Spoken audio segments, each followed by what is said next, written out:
আসসালামু আলাইকুম।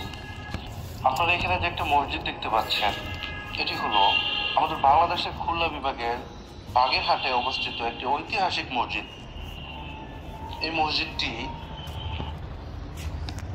ইউনেস্কো বিশ্ব ঐতিহ্যবাহী স্থান বাগেরহাট মসজিদ নামে পরিচিত। এটি বাংলাদেশের সুলতানি আমলে আপনার 1352 থেকে 1576 সাল পর্যন্ত বাংলাদেশের সর্ববৃহৎ মসজিদ নামে পরিচিত ছিল। এটি নির্মাণ করেন খানজাহান আলী খান। তখন তিনি বাংলাদেশের সুন্দরবনের গভর্নর ছিলেন। আচ্ছা, এটিকে সমগ্র দক্ষিণ এশিয়ার সবচেয়ে চিত্তাকর্ষক মুসলিম স্মৃতিগুলির মধ্যে একটি ধরা হয়। এদিকে নাম জানো কি? এটি আপনি বাগেরহাট ঘোড়া। শহরের প্রায় 4.8 এদিকে নাম হলো ঘোড়া দিঘি। যা 3 মাইলের মতো হয়। ঢাকা থেকে প্রায় 320 কিলো, 200 মাইলের মতো যদি কেউ আপনারা আসতে চান।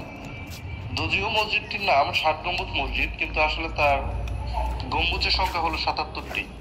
মিনারে 4টি গম্বুজ যুক্ত করলে এখানে গম্বুজের সংখ্যা দাঁড়ায় 81টি।